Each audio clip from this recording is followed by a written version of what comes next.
I'm Alan Cox. And I'm Cindy Hilger. Scott Reynolds and Matt Balo join us next for the 10 p.m. report. I want to be like an artist, make different kinds of things. It's fun to draw. It's kind of like you can draw anything. Like if I'm drawing a rainbow or something, I just think that someday I can get to walk on a rainbow, so. Remember the dreams you had. How are you doing? Talk with a personal financial planner from IDS. Yes, IDS, because dreams don't happen by themselves. Who could ask for anything more? Ask him if it has a 5-speed transmission like Isuzu. Does it have a 5-speed transmission? Well, I'm going to check on that. Ask him if it has a bigger payload than Isuzu. Ignore him? Or better mileage. Does it? Not exactly. No! Ask him why it costs hundreds more than Isuzu. Now you can save up to $1,000 on the Isuzu pickup during Isuzu's 75th birthday blowout. Back in '82, my father died of Lou Gehrig's disease, which is ALS. We're making great strides, and we really haven't made any strides towards cure, but helping the people that are afflicted is what's our main goal right now, is try to help the people, and then they're going to start fighting the cure. But that's what I'm trying to do now, is just to put something back into the community for what the community has given me.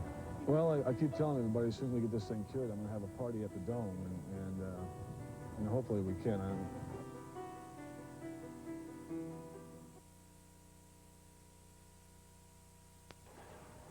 From the outside of the Boise Cascade plant this evening, all appears calm. But one worker was arrested here this afternoon. Evidence of a labor dispute boiling over. WCCO Television presents Mike Walcher, Debbie Fabian, Matt Balo, and Ralph John Fritz. This is the 10 p.m. report. Good evening. Mike Walcher and Debbie Fabian have tonight off. Governor Rudy Perpich plans to make a last-ditch effort to defuse the Boise Cascade strike at International Falls. The governor will travel to Virginia, Minnesota tomorrow to talk with union leaders. Last night, talks broke off after Boise's general contractor backed away from Perpich's secret compromise. The fight centers on a $500 million expansion of the plant's paper mill. Jeff Kelly reports. On the west side of town, Boise Cascade's building temporary housing for 1,000 construction workers, many of them non-union. The site is watched over by striking union members. They say things are getting a bit tense. Earlier, a striker ended up in jail after a fight with a non-union local contractor. I don't know, I looked out there and I looked over there and he was swinging it out with him. Then he got on top of him on the ground there and pounded him out. And we got this on a video camera right now. There's a lot of blood over there in the street. Across town, non-union workers keep building the paper mill while strikers sit at the gate. Some of them may lose their jobs on Monday when Boise's general contractor, called BE&K, starts replacing about 100 of them with non-union workers. Most of the strikers are still hoping that Governor Perpich can settle a dispute. Many feel Perpich is their last chance. I think that he's doing an excellent job. I think he's doing everything in his power to try and resolve the issue here. Special security guards patrol Boise's property, and city police are often nearby. Boise says it welcomes the return of the strikers. It says there's more than enough work to go around for union and non-union alike. But the company says it'll hold firm to replacing some strikers on Monday, and it can't foresee the consequences. Well, I think it's been relatively calm the past week, and I really don't know what to expect with next week, but hopefully we'll go forward. Neither side seems to know right now if they're heading for a clash. Both sides are still hoping things will work out, but both sides say time is running short. With Brad Early, Jeff Kelly, WCCO Television News, International Falls. The strike is now entering its 12th day. Union members walked off the job because they felt Boise Cascade was hiring too many non-union workers. Even the official news agency TASS admits it. Today was the birth of the first opposition party in the Soviet Union. 368 lawmakers outside the Communist Party met to plan strategy for political and economic reforms. The Communists have 5 times as many seats in the Soviet parliament. For now, the opposition's greatest power will come from proposing new laws. The government in Poland seems to be moving in the opposite direction. President Wojciech Jaruzelski resigned today from the top spot in the Communist Party. Hardliners are taking more seats in the Polish leadership. Delegates to the first Congress of Chinese Students will leave Chicago tomorrow with plans in place to lobby for reforms in their homeland. Students from 130 universities have been meeting to discuss ways to change the Beijing regime short of a return to bloodshed. And the Speaker of Iran's parliament enjoys new power tonight. Hashemi Rafsanjani got 13 million votes for president out of 14 million cast, and he got constitutional amendments giving him more power. Rafsanjani is expected to repair some of Iran's damaged links to Western nations. Actor Rob Lowe has apparently reached an agreement that will spare him from facing criminal charges of sexual exploitation of a minor.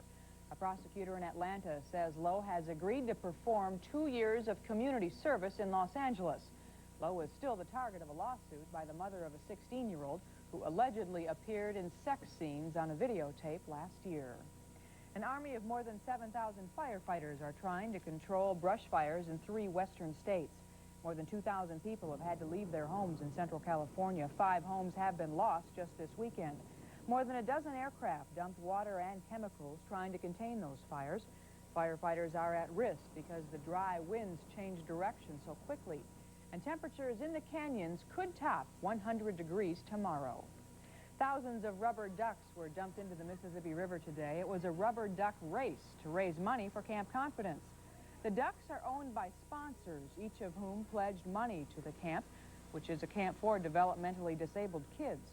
The ducks' owners also received a discount to Riverfest tonight. Riverfest may draw bigger crowds this year, but it's also drawing more complaints from local residents about the noise. Organizers were allowed to turn up the music for last night's first concert. The St. Paul City Council is allowing the bands to play 10 decibels louder this year. Darian Ward reports. You know, we bought an air conditioner about 5 years ago when Riverfest started, and that was the reason we bought it, was to close our windows so we could keep quiet. It has been noisy for the past 5 years. What I noticed in past years was a pounding bass sound that sometimes would rattle my windows. And at least last night I didn't notice that.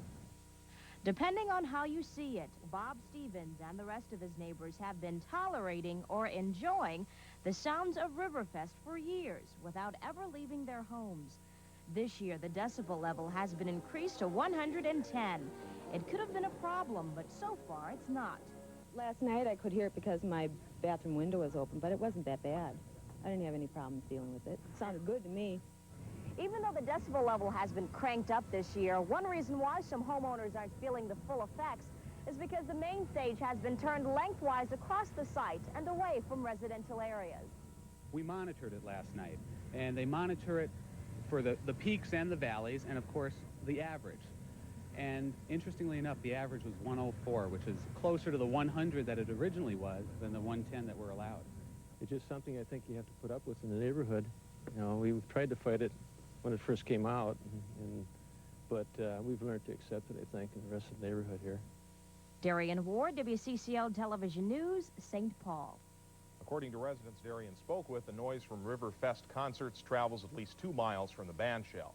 At this hour on Harriet Island, thousands of people are crammed into the grandstand area for the Bee Gees concert. The brothers Gibb have just entertained audiences for years, and people of all ages are enjoying tonight's show with a song just about to begin.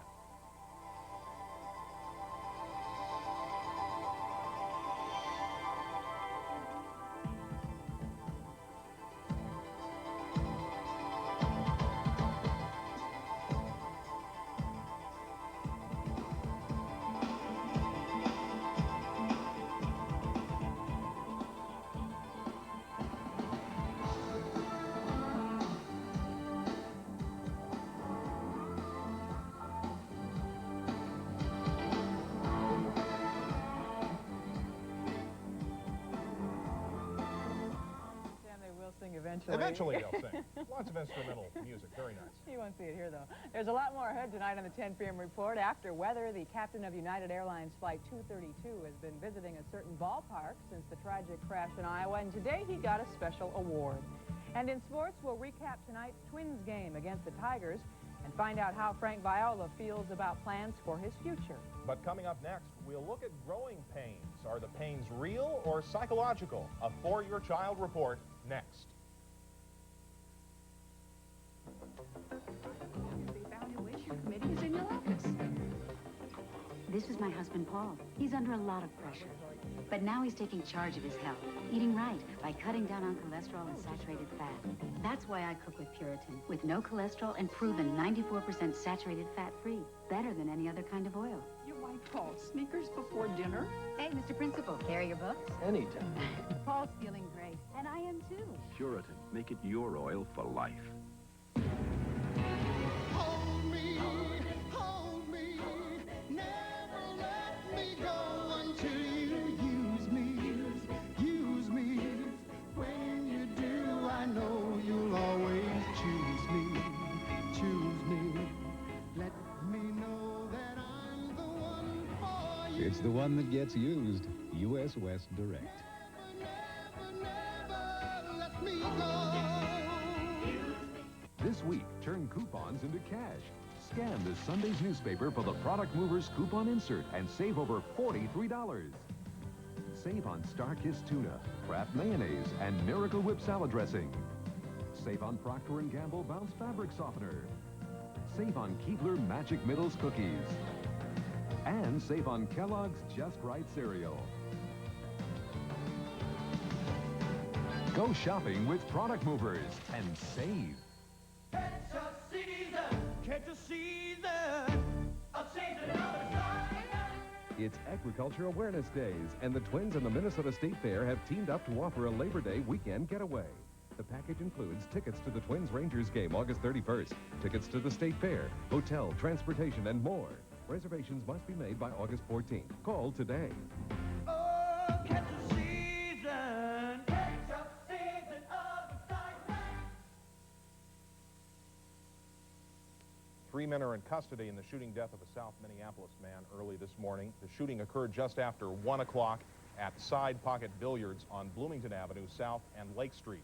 Police say 18-year-old Arthur Bankston was shot point blank during an argument with 3 men. Bankston crawled to a nearby medical clinic, but he died in the clinic's parking lot. No charges have yet been filed against the suspects. Just a block away from the billiard parlor, a 22-year-old man was shot in the foot. The incident happened at 3053 15th Avenue South, just a few hours after the first shooting. The victim has been released from the hospital. Police have not said whether the 2 shootings are related. There is new evidence tonight that the problems of drug use are reaching farther and farther into society. A just completed study shows that 1 out of every 20 babies born in the Twin Cities has cocaine in his or her bloodstream. At some public hospitals, the number is even higher, as many as 1 in 14. Drug use among pregnant mothers often leads to premature births or infants with severe health problems.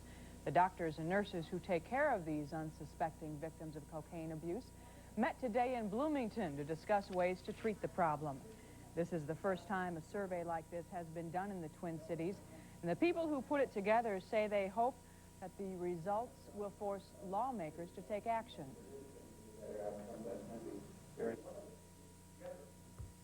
I think it will surprise, and it'll provide fuel for the people who really make the decisions in the Minneapolis-St. Paul area to get some changes made to help the people who use cocaine.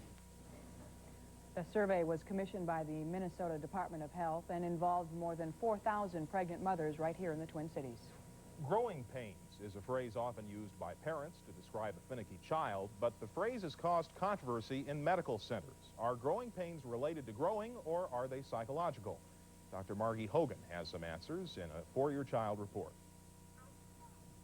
Your child may seem fine during the day, in fact, extremely active, but later in the day or at night, the pains begin. There is plenty of medical disagreement about what causes growing pains, whether it's psychological, genuine fatigue, or whether it actually has something to do with the child's body structure. But experts do agree on these facts. The pain is real, and the pain isn't actually related to the growing process itself. The symptoms of growing pains are also very clear, so it's easy to diagnose this condition from other problems. On-again, off-again pain over the course of 3 months. Pain that's late in the day or awakens the child at night. Pain which is not related to joints, and normal lab or x-ray tests. There's still no exact cure for the problem, but a Canadian study found that children who stretched twice a day in the morning and before bedtime were able to prevent many episodes of growing pains. Those stretching exercises involve the quadriceps, hamstrings, and other specific muscle groups. The exercises should be done in sets of at least half a dozen or 6, so that each muscle group should be stretched for at least 10 seconds, 6 times in a row, and many children benefit from doing this twice a day or even 3 times a day. And there certainly are children with growing pains who do benefit from these exercises, though they have to be done for a number of weeks oftentimes before the benefit is noticed. Once again, there's controversy in medical circles over growing pains, this time over why these exercises worked. Some doctors said it was the physical effect on the muscles. Another group claims it was because the parents provided some extra attention to their children, thus meeting an emotional need. Why it worked isn't as important as the fact that it did work in helping children grow out of growing pains. Dr. Margie Hogan, WCCO Television News. Dr. Hogan also says there are differences in who may suffer from growing pains. Studies show that girls more often than boys complain about the childhood ailment. The symptoms include stomach aches and headaches. A New Brighton woman celebrated a century of living today. Happy birthday to you. Happy birthday to you.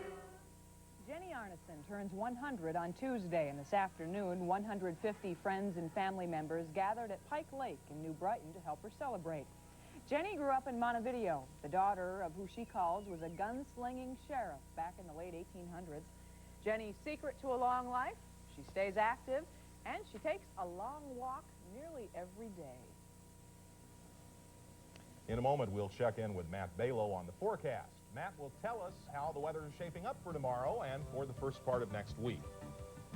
And later on, we'll take you on a tour through one of St. Paul's most intriguing mansions. It's also one of the oldest homes in the Twin Cities.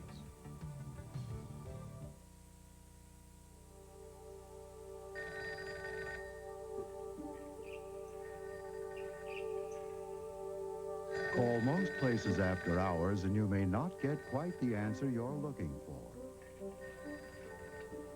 At Norwest Banks, we don't think service should stop at 5 o'clock. That's why we're now on call 24 hours a day to handle your banking needs. Norwest Banks. Come to expect the best. There are many reasons to used car shop here at Towsley Ford and Towsley Subaru. We almost always have 450 or more used cars and trucks on our 2 huge lots, so you'll find what you want at a low price. Towsley offers some of the best warranties in the nation, so you can buy with confidence. And Towsley makes used car shopping convenient. Just 10 minutes from St. Paul, 15 minutes from the Metrodome, less than 30 minutes from anywhere in the Twin Cities area. It's worth a trip to used car shop at Towsley Ford and Towsley Subaru, White Bear Lake. Play to win.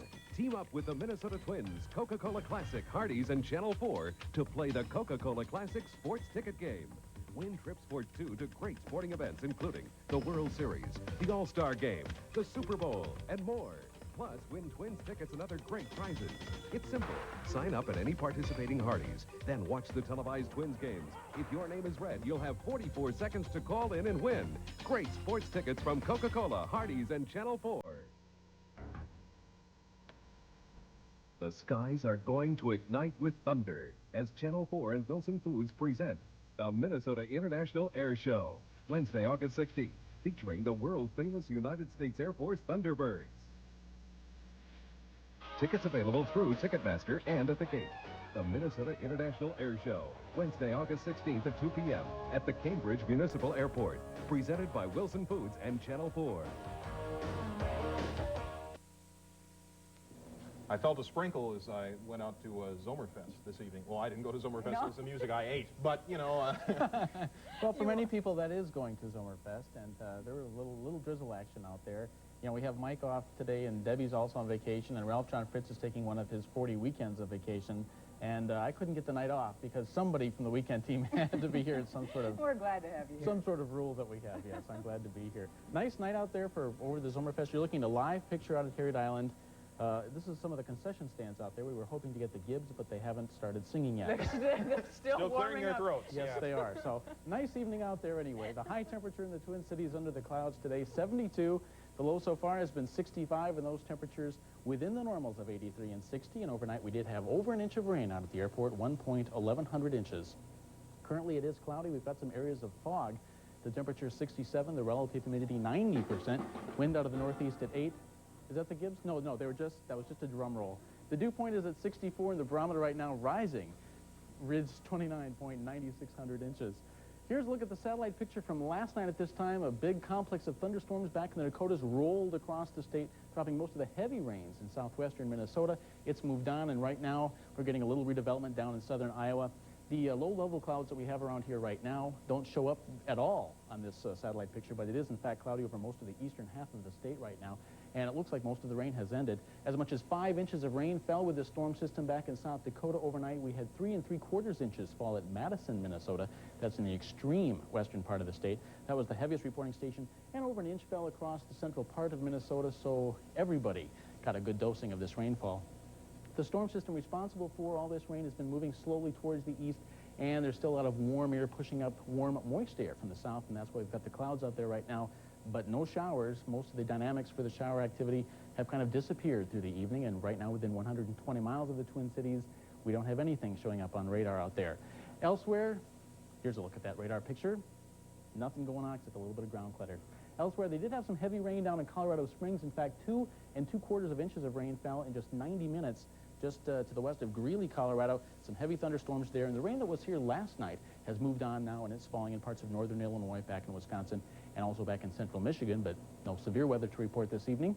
And dew points are still quite high, mainly in the mid-60s across the state, some 70s down in Iowa and back in eastern South Dakota. Low temperatures this evening will be very close to the dew points, so there will be some areas of fog around. And some high pressure is going to move in tomorrow from up in Canada. That high pressure is going to dry things out and give us some sunshine by the afternoon. So tomorrow should be the better half of the weekend, and temperatures should be mild as well. We're looking mainly for mid-80s across Minnesota. And it's not quite the end of the month, but already the National Weather Service has their 30-day outlooks out for the month of August. As far as temperatures go, we're expecting near normal to slightly above normal temperatures in the Twin Cities, and for rainfall, should be near normal, which for the month of August is just a little more than 3.5 inches of rain. Our forecast for this evening, mostly cloudy again. We'll have some areas of fog out there, a low of 65 and a northeast wind at 5 to 15. And then for tomorrow, it'll be cloudy early with some sunshine by the afternoon, and with that sunshine, warmer temperatures. We'll have a high near 85 and a north wind at 5 to 15. Then for tomorrow night, mostly clear and very mild, a low of 63. And then for Monday, for the beginning of the week, mostly sunny and 85. Very nice weather to get back to work. And as we move into the month of August, the period Tuesday through Thursday is calling for a chance of thunderstorms on Wednesday and Thursday, and temperatures to be rather reasonable with highs mainly in the upper 80s and overnight lows pretty much in the mid-60s, so a nice mixed bag of weather coming up this week. Great. Sounds good. Thank you, Matt. Yep. Chicago is saying goodbye to Jesse Jackson, who's ready to make a move east. Jackson was honored in a 3-hour rally by the civil rights organization he helped create, Operation Push. He criticized recent Supreme Court rulings, but now Jackson is moving to the court's doorstep. He'll live in Washington, D.C. Again today, he denied that he's preparing to run for mayor of the capital city. The airline pilot, who's been praised for salvaging as much as he could in the Sioux City crash, got some extra recognition today. United Captain Al Haynes got the Volunteer of the Year award from the Washington State Little League Association. Haynes has been recuperating at the ballpark every day since he got home from the horror in Iowa. His bruises and cuts that required 91 stitches have left him too sore to return to his pastime of umpiring Little League contests. But Haynes says he can't wait to call balls and strikes next year. Well, coming up next in sports, Frank Viola speaks out about his future while the Mets are trying to work out a deal for a trade. Scott Reynolds will have that story coming up next.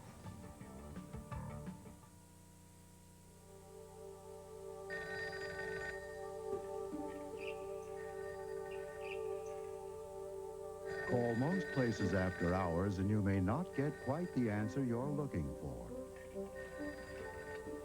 At Norwest Banks, we don't think service should stop at 5 o'clock. That's why we're now on call 24 hours a day to handle your banking needs. Norwest Banks. Come to expect the best. Why should you buy Sherwin-Williams paint? Well, look at it this way. That coat of Sherwin-Williams paint has to be pretty tough. The paint you can wash and wash. Again and again. So when it comes to your walls, pick any color you like. But when it comes to quality paints, where do you draw the line? Ask Sherwin-Williams. Where? Nexus. Where did you get that hair Say goodbye to dry hair with Nexus Therapy Shampoo and Humectress Moisture Potion. Together, they turn dry, brittle hair into beautiful hair.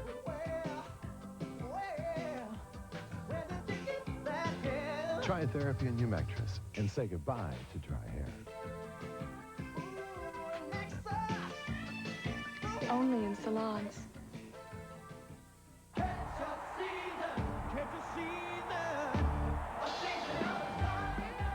Sunday at 12:30, get set for an exciting afternoon of baseball as the Twins invade Botown and square off with Detroit. See if the Twins can tee off with the pitching of Sparky Anderson's Tigers. Join Ted Robinson and Jim Cott for all the action. Live from Tiger Stadium, Sunday at 12:30 on Channel 4.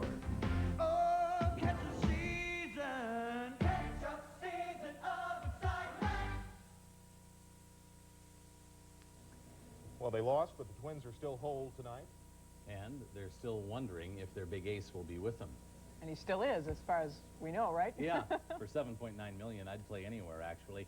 Frank Viola remains a Minnesota Twin tonight with just a little more than 48 hours left until the trading deadline. Viola knows that any minute, though, he could get word that he's headed for the Mets. First, the contract trouble, now the trade rumors, and Viola's having more trouble keeping his chin up than mowing down opposing batters. It's just the way the season's gone for me. You know, the thing that came out of it this good is I'm healthy, you know, and I'm fortunate for that.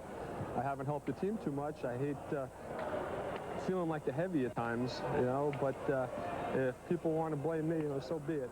But I'll tell you what, if I have to go back there, I'm going to make the most of it and do the best job I can. It doesn't matter what uniform I have on, I'm going to go out there and do the best job I can.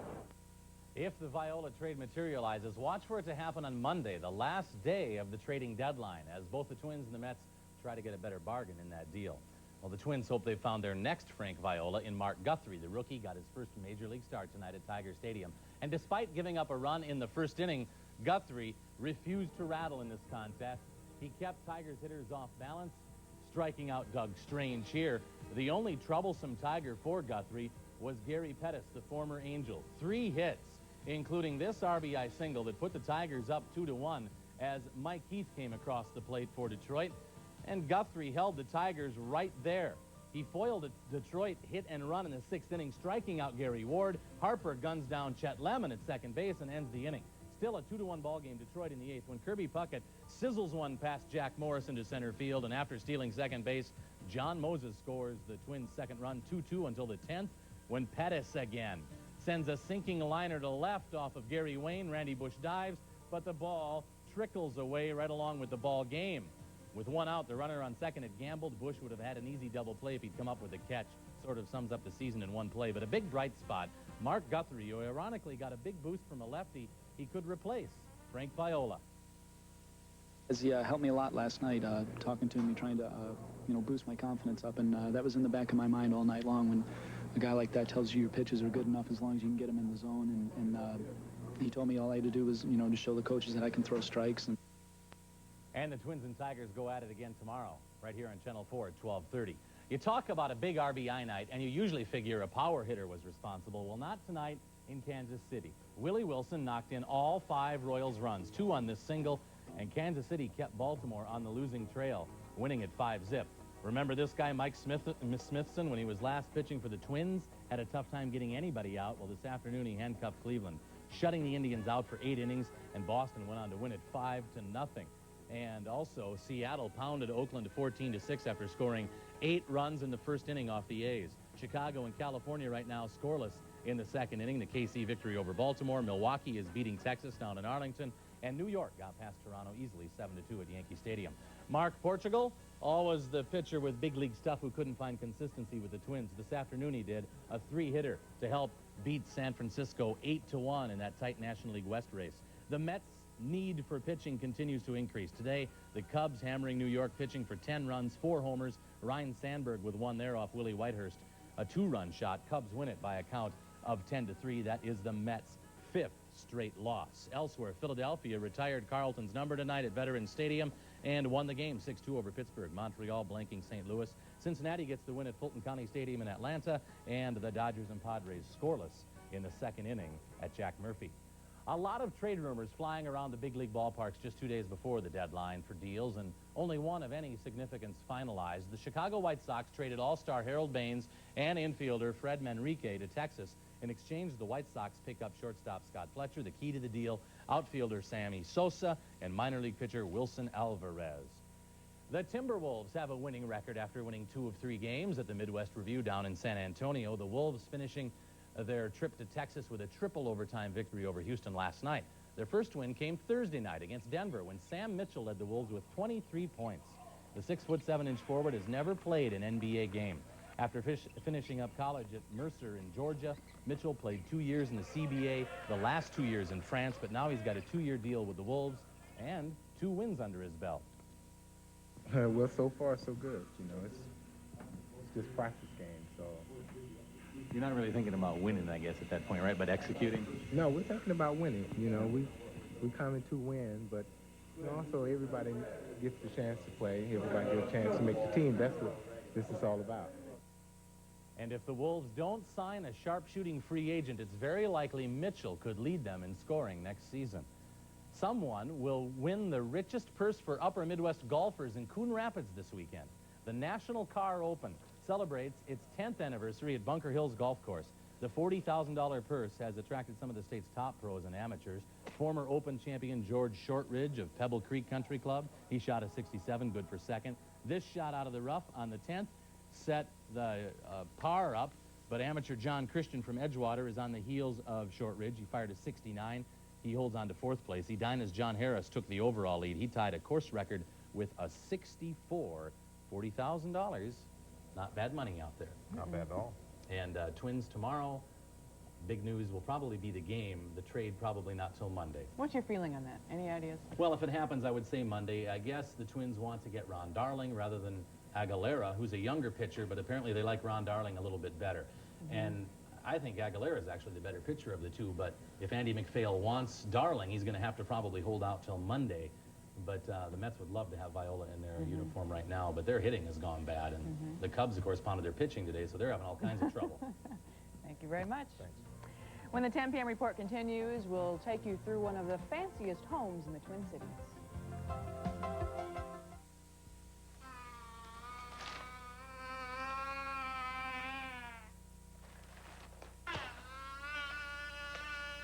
If you're using newspapers to hit the Twin Cities market, you'll miss the mark more than half of the time. Television, on the other hand, always makes an impact. TV advertising, twice the audience of newspaper, twice the impact.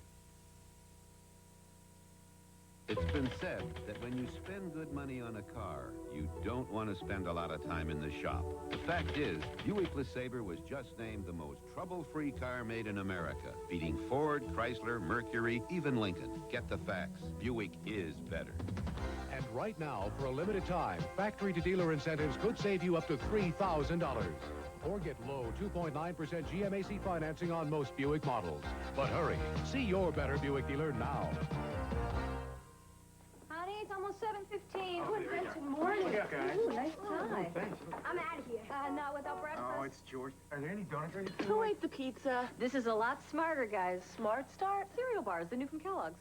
Kellogg's cereal in a bar. Smart, huh? There's raspberry. These are pretty good. Let me see that. Mom. Guys, I can get them in lots of other kinds. Smart Start cereal bars, new from Kellogg's. We can have these every morning. You're getting smarter already. No, I am. Give your day a smart start. In Golden Valley this afternoon, about 100 people gathered for a picnic and a second chance for a healthy life. Former Gopher football coach Cal Stoll organized the event to raise money for heart and lung transplant patients and their families. Stoll had such an operation himself 2 years ago, and he's taking the time to share and help others who need the same operation. Stoll is hoping to use the money raised today to build a house for families of transplant patients so they'll have somewhere to stay while loved ones are in the hospital. In St. Paul, a house that has been around for quite a while was the center of a celebration today. In 1891, it stood as a monument to the craftsmanship of America. It took 400 workers, 3 years, and almost $1 million to build it. This weekend, the people that know the James J. Hill House the best, the Minnesota Historical Society, showed off the house and the era it represents as part of the Gilded Age Festival. The house that is now home to the Historical Society members who know just about everything there is about one of the St. Paul's most famous residents. Anybody ever asked me is how much this house weighs. I don't know how you'd even begin to answer that one. What do you think? I don't know. Well, now, if you missed it today, you still have tomorrow to see the house. It will be open from 11 o'clock to 6, and that's on Summit Avenue across from the cathedral. Mike Walter will be back tomorrow night. Good night. Good night.